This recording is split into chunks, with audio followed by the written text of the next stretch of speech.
And now it's time to turn to our team coverage focus and the continual squabbles over revenue sharing. Talking of divisive things, Julian Samboko starts us off. The formula seems to be the problem here.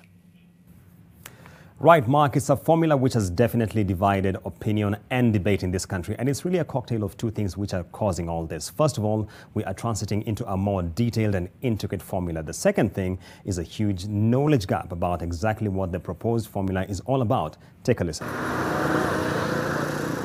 In this report on the review of the second generation formula, which has been used to determine revenue allocation across counties between the financial years 2017-2018 and 2019-2020, the Commission on Revenue Allocation argued that the country needed a formula which allocates resources based on devolved functions.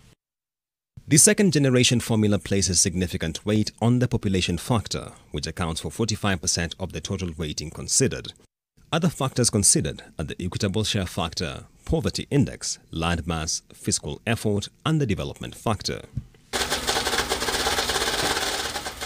Debate around the third generation formula has become increasingly divisive, with the Senate committee proposal differing from the weighting of select metrics when compared to that of the Commission on Revenue Allocation. Stark departure between the Commission and the Senate committee are in the weightings of health, land mass, and the roads index. The Institute of Economic Affairs Chief Executive Officer Kwame Owino argues that by and large, the issues talking division are being blown out of proportion. When you have a new formula, and we had the same discussion with the second one and previously, when you have a new formula, obviously it redistributes by stating that, look, there will be greater resources everywhere. It's more evident this year because it's being redistributed on the basis of the last year's revenues. So obviously it's reflecting a quote unquote what people see as a loss when it's actually a new formula. The IEA further argues that there is a strong basis for the third generation formula being anchored on consideration of more service delivery metrics as opposed to the blanket consideration of population. What they've tried to do is to provide coherence between money and what functions a county performs. Because the first one basically just took account of population as on its own. There was very little connection between how the money was calculated and what functions county governments were performing. Kwame Owino further says that the present push and pull around the county revenue allocation formula reflects the existing knowledge gap which exists around the country's public finance architecture and more so the distribution of resources. What it tells us is the more complicated these formulas become, the bigger the public gap in understanding it, the greater the possibility that distortions in messaging will come, and obviously these differences will suffice. And after taking a deeper look into those issues regarding the formula, let's now look into the two issues that are the bone of contention on this matter. Olive, over to you.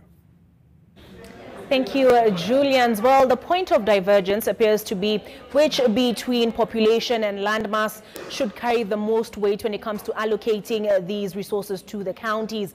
But the experts are of the mind that we've underestimated two parameters. That is, how much does each county contribute to the national cake and how accountable have they been in terms of those resources?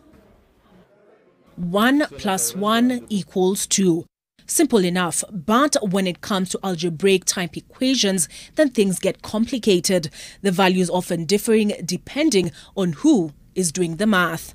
In Kenya at the moment, there appears to be no math as complicated as the sharing out of the national cake to the counties. In this case, which counties should get a bigger slice of the pie? Is it counties with the largest population or land mass? Neither, the experts say. We are getting it wrong when we think that we should have a formula to divide the money. That is wrong. It should be meaning-driven. Remember, the idea of all this in devolution was a realization that some counties are behind from the others. So we need to be assessing the need. Right now, we are just told this is the formula and this is the money supposed to go for what? To go to this county, for what reason? Instead, they say more weight should be given to the two parameters that are at present receiving the least consideration. The first of which is a county's contribution to the national cake through own source revenue collection, which is currently designated 2%. My suspicion is people want to get as much money as possible by doing as little as possible. So what I would want us to do is before we come up with a revenue allocation formula, we come up with a revenue generation formula. So that before we share this money, we know how it is generated. But nobody's talking about that. I think it is more of the fact that we want money without working for it than the formula itself.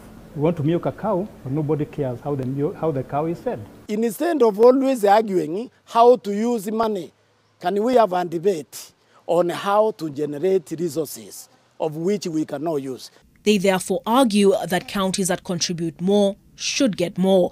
The second parameter they point out is fiscal prudence, also set at 2% in the formula. Most of this money is going to waste. It's going to, what do they call them? Benchmarking trips. It's going to useless internal trouble trips. Okay, the debate will cease when we can begin to use public money like personal money. This is an indication of complete, total lack of leadership, because pushing money is not going to solve our problem. Experts argue that allocation should be based on need, health, and economic indices. We don't need the politics in the development, because we know that the development within the republic is skewed already. Because right now is all back to the politics of dominance instead of politics of reason. And that is dangerous for the country. And the steps to getting the right answer, they say, should begin right from who is appointed to the Commission on Revenue Allocation. But look what we did. We give jobs according to political inclination, but not according to what contribution that we need from you. So we hire you so Kenya can work for you as opposed to you working for Kenya. Wrong. Very wrong.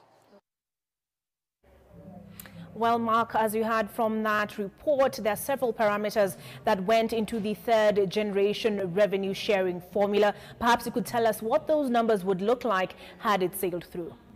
Thank you, Olive, for that. And yes, if they had sailed through, that is the proposed numbers and the figures, we looked at what had actually been allocated for 2019 to 2020, and then with what has been proposed. And just to look at the biggest losers and the biggest winners in this particular formula had it sailed through as proposed. And the top 10 losers, Wajir is at the top of the list, losing at least 2 billion shillings in the allocation.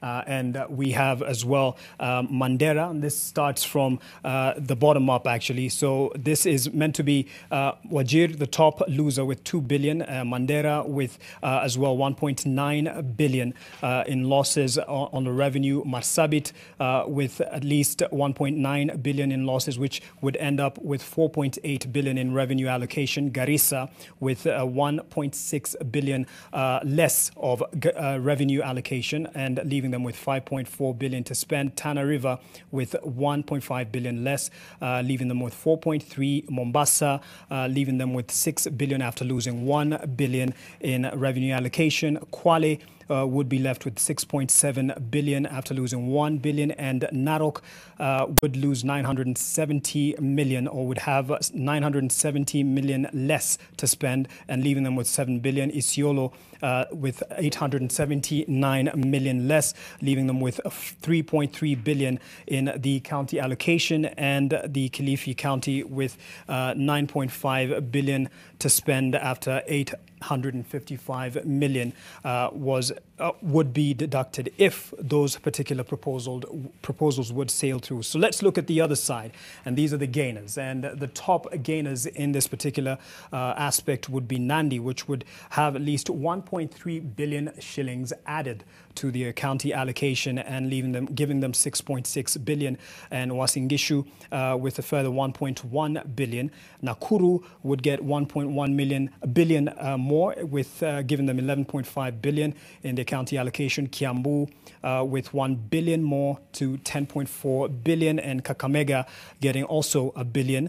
Trans Nzoia would also be getting a billion in addition, and 6.7 would be what they're working with, 6.7 billion. And in Bungoma, they would have 9.8 billion shillings to work with in terms of county allocation, revenue allocation. And Kirinyaga would have 749 million shillings more in their projected money or revenue to spend. Bomet, 738 million more. West Pokot, 705 million more. And as the fight over the money continues, Kevin Mutai has been talking to the people to see how their money is spent and for their benefit. Kevin? Yes, Mark, while devolution has been hailed as a game changer on development, quite a number of citizens are still struggling for the most basic amenities and services. Bangladesh slum, Mombasa County, home to thousands. Today, we find a long queue of residents scrambling for free water from a private company. The irony of living close to the ocean, but with no reliable piped clean water. Government of Kenya hajatusaidia na chochote. Government of county hajatusaidia. Government of national hajatusaidia. Kwa hivyo sisi tunamwabudu Mombasa Cement. Sasa zingine kama kuna maji inabidi tuende baharini tukachota ile maji ya huko, tuje tuoshe nguo, tuje tuoge, manake huko hakuna maji kabisa. As leaders fight over allocation and control of billions in the counties, these locals say they just want their taxes used for their benefit. Kesho hii atakapofunga msaada, wakaji wa Bangala watakuwa wageni wa nani? Tegemeo ni hili tu peke yake kwa watu 55,000. Itakapofika wakati wa kura, watakuja Bangala kutuomba kura. Watafika wote, si governor, si senator, lakini ikishaisha kura, Bangala tunabaki peke yetu. Miles away in Koboriot village in Mount Elgon area of Bungoma County, locals are going about their daily activities in the hope that they do not fall sick. The mention of a hospital here is a bad joke. Location mzima kushika mpaka Chongeyo location mbili. Chongeyo pamoja na hii haina hospitali. Haina zahanati kwa ufupi. Tulikuwa na hospitali nyingine ambayo ilikuwa hapo Kebe, hapo Kipsikoni, lakini hiyo ni ilikuwa ya kibinafsi na ilisambaratika. Unaweza peleka mgonjwa ufike kwa hospitali. Unaambiwa hakuna daktari. Daktari unaweza pata daktari ni mmoja. The closest health facility is at least 10 kilometers away, and worse still, the roads are impassable. Tumejaribu kusungumusa kuomba serikali watusaidie hospitali, wanatudanganya. Wanasema next year hospitali itaingia mahali hapa. Next year ikifikia mwaka huu wanasema mpango iko karibu. Haswa barabara. Hata tunaomba zaidi watujengee barabara ili pikipiki tukipiga tu mwenye pikipiki akuje hapa, dereva wa pikipiki aje apate mtu kama ni mgonjwa abebe. The 47 county governments cumulatively received 1.3 trillion shillings in the first 5 years of devolution. Since 2013-2014 and 2017-2018 financial years, partly meant for development. Since the beginning of 2018-2019, the devolved units have cumulatively received 946.5 billion shillings. This totals to 2.2 trillion shillings in the last 7 years of devolution. By law, at least 30% of this is to be spent on development. If you do an evaluation report right now, you look at the projected development by now, we are far below 50%. We are supposed to have achieved a lot in development in the counties. And remember, the counties are just supplementing what the national government is doing.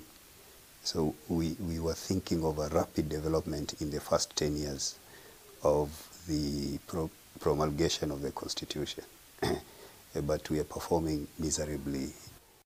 Let's take a quick break on Team Coverage Wednesday, but we still have Kennedy Mureithi and Vincent Ojor with more. Stay with us. Welcome back to Team Coverage Wednesday on the divisive shilling. Next is our senior political and parliamentary affairs reporter, Kennedy Mureithi. Kennedy, this has now turned political.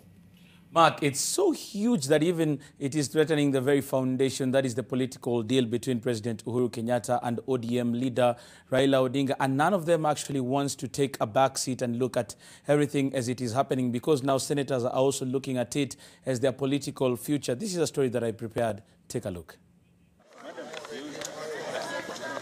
2 years ago, about 60 Mount Kenya legislators met in Naivasha to discuss the revenue sharing formula, which is now causing divisions. And their argument, just as is now, is that they deserve more for having a large population. We know that Mount Kenya region contributes over 60% of our country's GDP. Yes. Yet only 20% comes back to its people. To the MPs and other influential leaders, the first and second generation formulas disadvantaged the region's huge population. The first two formulas had put emphasis on land, assigning it a share of 8% of the shareable revenue, thus assigning colossal amounts to the regions with huge land masses. The contested formula has placed emphasis on demographics. Kunaweza kuwa kuna constituency moja kubwa kule inaitwa North Horr ambayo iko kama Mount Kenya yote. Hatuwezi sema ile pesa ambayo itaenda North Horr itoshane na ile pesa itaenda Mount Kenya yote, na Mount Kenya wale watu ndio hutoa ushuru, sio eneo ambalo linatoa ushuru. That revenue allocation is a political process, much as it is a constitutional one, has not helped in finding a common ground. The debate has been driven on whether a county would lose money or retain some, and thus has become a bone of contention. When you are talking between counties and national government, we want always the county government money to increase. We want that increment to be upheld. Pesa ipeani kwa huko forest ama kwa nini? Pesa ipewe kwa wananchi. That is what we are just, and we want to correct an injustice that most populous counties that have suffered. This injustice must be corrected tomorrow. In this formula that has been brought by the Finance Committee, it is population driven, yes. And that is why we say again, and we shall say until the cows come home. 1 man, 1 vote, 1 shilling. I want to remind you, as I end, of the lion that chased an antelope, and the antelope fell over a cliff. And the lion asked the rock, "Have you seen my antelope?" And the rock did not reply. He asked the other rock, "Have you seen my antelope?" The rock did not reply. And the lion said, "Mr. Speaker, you may not answer me, but you have heard me." The divisions over the revenue are also threatening the very foundation of political truce between President Uhuru Kenyatta and ODM leader Raila Odinga, who formalized their relationship through the handshake on March 9th, 2018. If we don't pass this formula, then we shall reconsider our stand in BBI, and we shall say there's no need for us supporting BBI. We don't care, let BBI collapse, because money is everything to us. While Raila has openly rejected the committee amendments and called for the adoption of the CRA formula as it were, President Uhuru Kenyatta remains silent on the matter. I am advising the current president to be more accessible for us to be enabled us to solve these problems. We would not have been here if he was more accessible. I'm telling you without being afraid. But ANC leader Musalia Mudavadi is reading mischief on the part of the national government. As these wrangles continue and as the delay continues in terms of disbursements, because their cash flows are not good, to them, they don't mind. This is the 6th time that the Senate has failed to pass the revenue sharing formula. The House will convene one more time next Tuesday to debate the motion, but the politics of resource allocation may still stand in the way.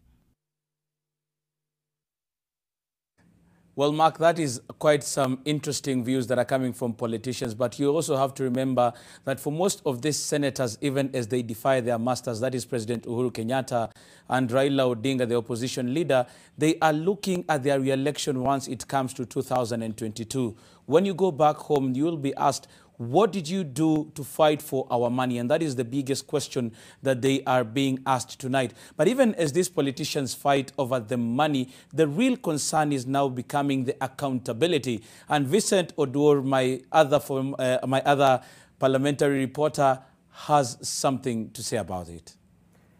Kennedy, quite a good number of governors are in court for various corruption charges, and one has even paid the ultimate political prize for abuse of public funds.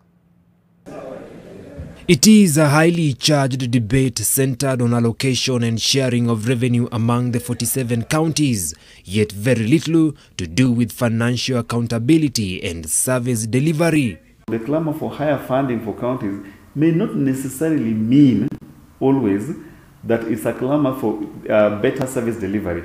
Although that is the intention of the law, but the reality shows that when governors get more money, The more they get, the more they waste. This pilferage often revolves around conflict of interest in procurement, exaggeration of costs for a share of the payment, and abuse of office, while at it, violations of the Anti-Corruption and Economic Crimes Act.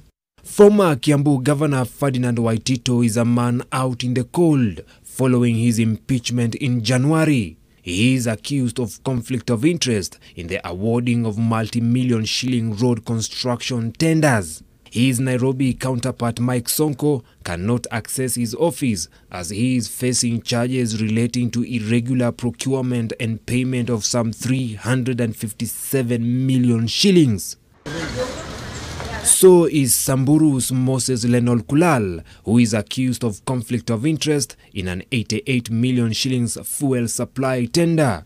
Other serving and former county bosses with alarming expenditure queries are Busia's Sospita Ojamong and Evans Kidero, the first governor of Nairobi. MCAs too have been claiming millions in travel allowances, often without going anywhere. The caliber of leaders that we have, they're not truly committed to development per se. There's a philosophy of co-option into the club of resource managers. And once you've been co-opted into that club of resource managers, then there's a second philosophy of careless spending, aggrandizement, theft, wastage, pilferage. So I don't think the governors and public officials truly have an understanding that when they access public resources, they should be using public resources to the benefit of the common mwananchi. While devolution has been hailed as a progressive step, high-level graft may also have been devolved in the process. Years into the new structure, billions are unaccounted for, but none has been convicted in court. Corruption, if fought the formal way, is a painstakingly slow process. There's no conviction. Partly it's because cases are being filed in court, but the evidence is still continuously being collected. If you have 10 people being arrested and being charged, and each accused person hires 10 lawyers, you already have a battery of 100 lawyers in the courtroom, and each lawyer insisting to speak. But in a culture where taking what is not one's share and outright wastage at the order of the day, the quest for accountability may still remain a mirage.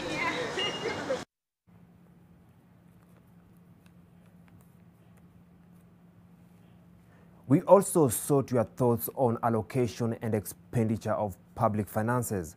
Here's your say. Rasilimali zote za Kenya lazima zigawanywe kulingana na population. Kuna kaunti zingine ambazo ni kaunti kubwa lakini zina population ndogo. Sasa wakigawanya hii ama hizi rasilimali, utapata ya kwamba kuna kaunti zingine ambazo zitafinywa. Ndio hizo kaunti ni ndogo na zina population ambayo ni kubwa. So one man, one vote, one shilling. Rasilimali ipeanwe kulingana na ukubwa wa kaunti, sio idadi. Na wakirudi kwa mambo ya idadi, hiyo itakuwa ni siasa ya watu wenye nia fiche. Hapa Kenya kila mtu anatoa ushuru. Tuseme kaunti fulani ipate pesa fulani, kaunti fulani pesa fulani. Hiyo tutakuwa tunapakua wananchi wa Kenya.